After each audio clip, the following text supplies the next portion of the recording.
வணக்கம் அன்பான நேயர்களே, ஞானப்பிரகாசம் டாக்கிற்கு மீண்டும் உங்களை வரவேற்பதில் மகிழ்ச்சி. நான் உங்கள் தொகுப்பாளர் ஞானப்பிரகாசம். நான் உங்கள் தொகுப்பாளர் குழலினி. இன்னைக்கு நாம ஒரு துப்பறியும் வேலையில இறங்க போறோம். உங்ககிட்ட இருந்து எங்களுக்கு கிடைச்சிருக்கிறது போகர் 7000 இருந்து 2 செய்யுள்கள். தலைப்பு லோகச் சுண்ணம். பார்க்கறதுக்கு இது ஒரு கவிதை மாதிரி இருந்தாலும் இதுக்குள்ள ஒளிஞ்சிருக்கிற ஒரு வேதியியல் செய்முறைய வார்த்தைக்கு வார்த்தை உடைச்சு பார்க்க போறோம். மிகச்சரியான பார்வை. சித்தர் பாடல்கள் குறிப்பா ரசவாதம் பத்தி பேசும்போது அதுல 2 அர்த்தம் இருக்கும். ஓஹோ. ஒன்னு ஆன்மீகம், இன்னொன்னு மிக துல்லியமான அறிவியல். நாம இன்னைக்கு அந்த அறிவியல் பாதையை தான் பார்க்க போறோம். அருமை. சரி, அப்போ முதல் துப்பு முதல் வரியிலேயே இருக்கு. ஆட்டான அறப்புடிதான் பலமும் 10. இந்த ஆட்டான ஏதோ ஒரு கண்டிஷன் இருக்கிற மாதிரி தோணுதே. ஆமா, அதுதான் அடித்தளமே. ஆட்டான அப்படின்னா சும்மா ஏதோ ஒண்ணு இல்ல, தேர்ந்தெடுக்கப்பட்ட முதல் தரமான பொருள்னு அர்த்தம். அப்போ குவாலிட்டி ரொம்ப முக்கியம்னு சொல்றாங்க. கரெக்ட். அடுத்து அறப்பொடி. இது அறம் வச்சு தேக்கும் போது வர்ற இரும்பு பொடி, அதாவது அயன் ஃபைலிங்ஸ். 10 பழங்கிறது இன்னைக்கு கணக்குல சுமார் 350 கிராம். சரி.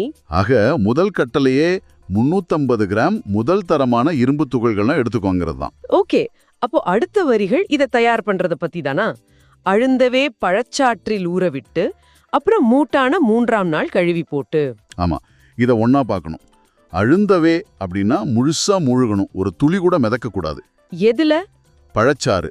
இது பொதுவா எலுமிச்சை மாதிரி அமிலத்தன்மை கொண்ட சாறு. 3 நாளைக்கு இதுல ஊறும்போது இரும்புல இருக்கிற துரு அழுக்கு எல்லாம் போயிடும். இது ஒரு மாதிரி ஆசிட் வாஷ் தான். ஓ, 3 நாளைக்கு அப்புறம் கழுவணும். ஆமா, 3ஆம் நாள் கழுவி போட்டு, அதாவது சுத்தமான தண்ணியில கழுவி அடுத்த கட்டத்துக்கு தயார் பண்ணணும். இது ஒரு பியூரிஃபிகேஷன் ப்ராசஸ். சரி, இப்போ சுத்தமான இரும்பு தூள் ரெடியா இருக்கு. இப்போதான் அசல் விஷயமே ஆரம்பிக்குதுன்னு நினைக்கிறேன். அடுத்த வரி ரொம்ப வினோதமா இருக்கு. முனையான குதிரைப்பல் பாடானம். குதிரையோட பல்லுக்கும் இரும்புக்கும் என்ன சம்பந்தம்? இதுதான் அந்த கோட்வேர்டா? இதுதான் சித்தர்களோட மேதைத்தனம். குதிரைப்பல் பாடானம்னா நேரடியா குதிரையோட பல் கிடையாது. அப்புறம் அது ஒரு கனிமப் பொருள். பார்க்கறதுக்கு குதிரைப்பல் மாதிரி வெள்ளை வெள்ளையா கூர்மையா படிகமா இருக்கும். நவீன வேதியியல்ல இத ஆர்சனிக் ட்ரையாக்சைடுன்னு சொல்றோம். ஒரு நிமிஷம், ஆர்சனிக்கா? அது ஒரு கொடிய விஷமாச்சே. ஆமா, இரும்பு தூளோட விஷத்தை சேர்க்க சொல்றாங்களா? இது ரொம்ப ஆபத்தான செய்முறையா தெரியுதே. நல்ல கேள்வி. இங்கதான் இரசவாதத்தோட தர்க்கமே வருது. சித்தர்களை பொறுத்த வரைக்கும் விஷத்தன்மையுள்ள பொருளுக்கு தான் வீரியம் அதிகம். ஓஹோ. அத சரியான முறையில சரியான அளவோட சேர்க்கும்போது அதோட விஷத்தன்மை மாறி அது ஒரு சக்தி வாய்ந்த கேட்டலிஸ்டா மாறிடும். அடுத்த வரிய பாருங்க. நேகரைத்து பாதி சேர்த்து. ஆமா, 10 பலம் இரும்புக்கு 5 பலம் ஆர்சனிக். இந்த அளவு மிக மிக முக்கியம். சரி, இப்போ இந்த இரும்பு ஆர்சனிக் கலவை வச்சு என்ன பண்ணணும்? நேகரைத்து பழச்சாற்றால் வில்லை கட்டி. நேகரைத்து அப்படின்னா மை மாதிரி அரைக்கணும், கொஞ்சம் கூட துகள் இல்லாம. இதுக்கு திரும்பவும் பழச்சாற்றாள். அதே எலுமிச்சை சாறையா? ஆமா, அதே அமிலசார ஒரு மீடியமா பயன்படுத்தி அரைச்சு வில்லை கட்டி, அதாவது சின்ன சின்னதா தட்டையா தட்டி காய வைக்கணும். அப்பதான் அடுத்த ப்ராசஸ்க்கு ஈஸியா இருக்கும். அடுத்த ப்ராசஸ் பூட்டான அகல் வைத்து புடத்தை போடு.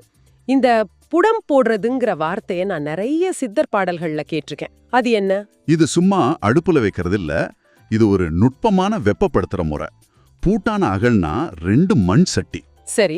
அதுக்குள்ள இந்த வில்லைகளை வச்சு 2 சட்டியோட வாயும் ஒன்னா வச்சு களிமண் பூசி காத்து புகாத மாதிரி மூடிடணும். ஒரு சீல்டு க்ரூசிபிள் மாதிரி. ஓகே.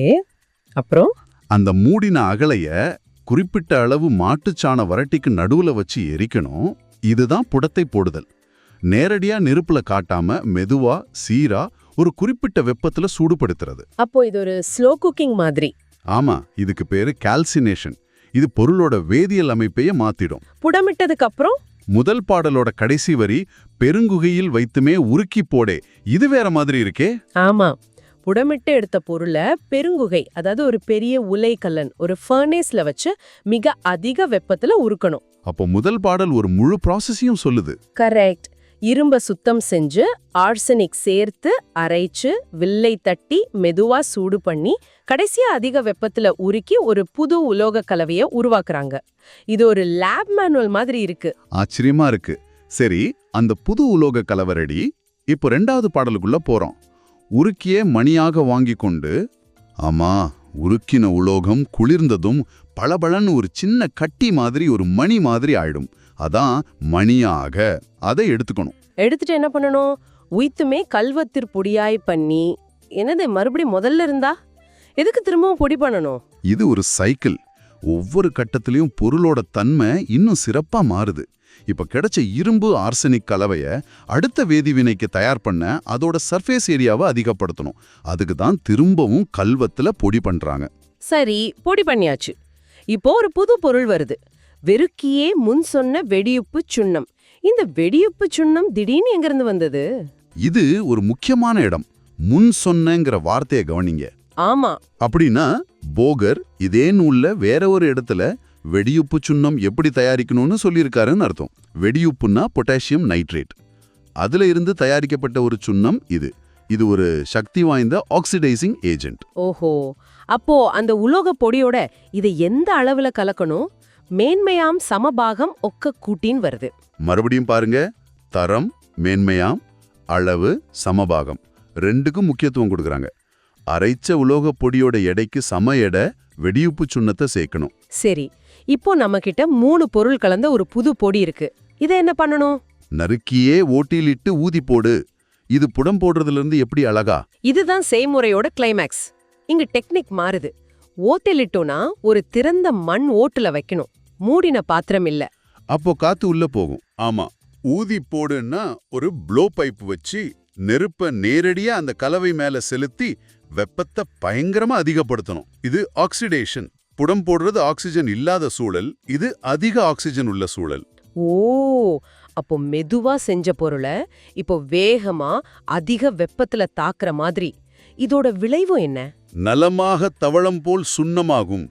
தவளை மாதிரினா பச்சை நிறமா மாறுமா? இல்ல, இது ஒரு அழகான உவமை. பழைய தமிழ்ல தவளம் அப்படின்னா தூய வெண்மை, சங்கு, முத்து மாதிரி. அப்படியா? ஆமா. இந்த அதிதீவிர வெப்பத்துல அந்த உலோக கலவை முழுசா ஆக்சிஜனேற்றம் அடைஞ்சு ஒரு தூய வெள்ளை நிற பொடியா, அதாவது மெட்டாலிக் ஆக்சைடா மாறிடும். அதுதான் சுண்ணம். இப்போ புரியுது. அந்த வெள்ளை நிற பொடிய தெருக்கியே செப்புக்குள் எடுத்து வைத்தன்னு சொல்றாங்க. ஏன் செப்பு பாத்திரம்? அதுக்கு 2 காரணம் இருக்கலாம். ஒன்னு, அந்த சுண்ணம் ரொம்ப ரியாக்டிவா இருக்கலாம். செம்பு கொஞ்சம் மந்தமான உலோகம், பாதுகாப்புக்காக இருக்கலாம். சரி. 2வது, இல்லனா சித்த மருத்துவத்துல செப்புக்குன்னு சில மருத்துவ குணங்கள் உண்டு. ஒருவேளை செப்பு பாத்திரத்துல வைக்கும்போது அதோட குணம் இன்னும் அதிகமாகும்னு நினைச்சிருக்கலாம். இந்த 2வது பாடலோட கடைசி வரி ஒரு முடிவா இல்லையே, ஒரு தொடக்கம் மாதிரி இருக்கே. திரிவங்கம் பழம் 3 நிறுத்திக் கொள்ளே. கரெக்டா சொன்னீங்க. இது ஒரு கிளிஃப் ஹேங்கர். செய்முறை இங்க முடியல.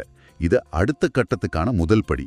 திரிவங்கம்னா? திரிவங்கம்னா ஈயம், அதாவது லீடு. 3 பழம் ஈயத்தை அளந்து எடுத்துக்கோன்னு ஒரு கட்டளை. ஆக இவ்வளவு கஷ்டப்பட்டு செஞ்ச அந்த வெள்ளை சுண்ணத்தை இப்போ ஈயத்தோட சேர்க்க போறாங்க. ஆக இந்த 2 பாடல்களை நாம டீகோட் பண்ணதுல ஒரு முழு இரசவாத செய்முறையோட வரைபடமே கிடைச்சிருக்கு. இரும்பை எடுத்து சுத்தம் பண்ணி ஆர்சனிக் கலந்து புடமிட்டு உருக்கி பொடியாக்கி வெடியுப்பு சுண்ணம் சேர்த்து ஊதி ஒரு வெள்ளை நிற பொடியை தயார் பண்ணிருக்காங்க. உண்மையிலே பிரமிப்பா இருக்கு. பொருள்களை பாக்குற கண்ணாக்கமே மாறுது. இது வெறும் தத்துவம் இல்ல, ஒரு ஆய்வக குறிப்பேடு. ஆமா. இப்போ நீங்க யோசிக்க வேண்டிய ஒரு விஷயம் இருக்கு. சொல்லுங்க. இவ்ளோ கஷ்டப்பட்டு செஞ்ச அந்த வெள்ளை லோக சுண்ணத்தை ஏன் ஈயத்தோட சேர்க்க சொல்லி போகர் முடிக்கிறாரு? ஒரு சாதாரண உலோகமான ஈயத்தை அவங்க தங்கமா மாத்த முயற்சி பண்றாங்களா? இல்ல ஈயத்தோட விஷத்தன்மையை முறிச்சு அதை ஒரு காயகல்ப மருந்தா மாத்துறாங்களா?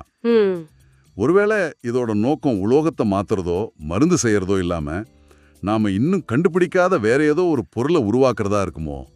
இந்த செய்முறை இங்க முடிஞ்சாலும் அந்த பரிசோதனையோட உண்மையான நோக்கம் ஒரு பெரிய புதிரா நம்ம முன்னாடி நிக்குது. அடுத்த பாடலை தேடச் சொல்லுது. இன்றைய உரையாடலை கேட்டதற்கு நன்றி. இது உங்களுக்கு பிடித்திருக்கும் என்று நாங்கள் நம்புகிறோம். மீண்டும் ஒரு உரையாடலில் நாம் சந்திப்போம்.